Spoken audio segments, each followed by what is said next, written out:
everyone, my name is Chen Yuanjing and my topic today is about earthquake. I think my topic is not unfamiliar with you. When I chose the topic about earthquake because 3 strong earthquakes hit China, Sichuan and Japan in recent years. Earthquake can happen everywhere. I think everyone sits here know or hear about 3 horrible earthquakes happened in China and Japan since 2008.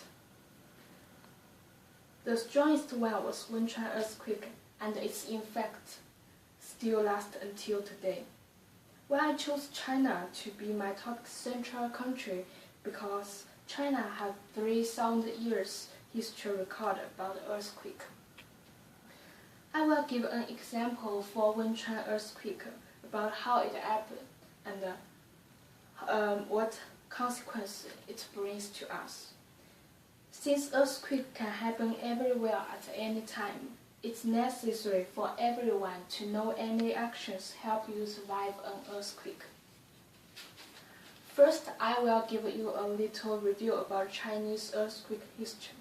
In the Middle East, only China has a continuously recorded history extending back 3,000 years. As Li and Mirago state, the first variable description of a Chinese earthquake in the 12th century BC appeared in Ru Shi Chunqiu compiled in the 3rd century BC. That was a long history ago. In central China, lower earthquake activity and higher earthquake activity has different intervals, which is 175 years and 370 years and 300 years. Secondly, I will introduce the strongest earthquake in 2008, a strong earthquake with a magnitude of 8 million seconds struck Wenchuan town in the eastern Sichuan area of West China at a depth of around 19 kilometers. It was officially named as Wenchuan earthquake. I think most of you sit here watch the news on TV and newspapers. An earthquake research group pointed out Wenchuan earthquake occurred as a result of motion on the northeast Strangleverse Fault or Threat Fault on the northwest margin of the Sichuan Basin.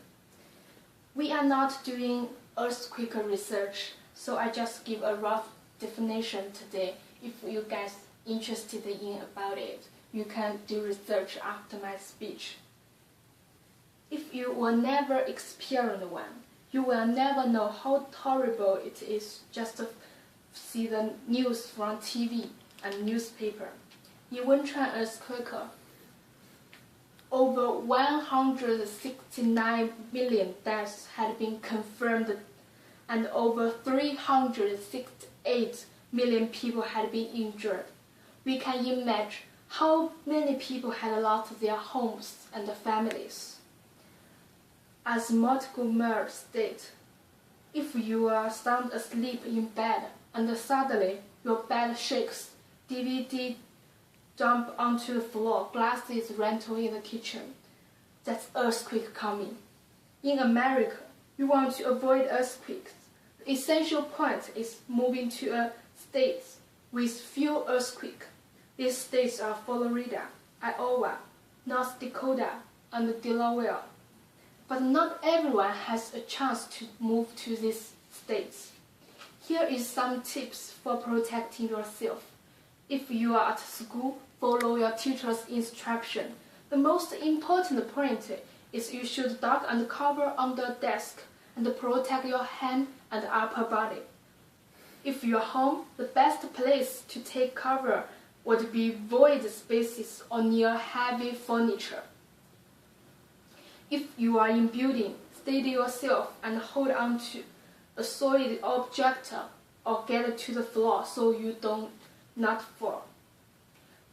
If you think earthquakes cannot happen where you live, that's a wrong idea. Earthquakes are so powerful, can bring down buildings that no one even notices it. Motogram point out several hundred earthquakes occur across the planet every day. Everyone needs to learn some tips to protect yourself. Don't look down these easy tips. It will help you survive from an earthquake. That's the end of my speech. Thank you for everyone's listening.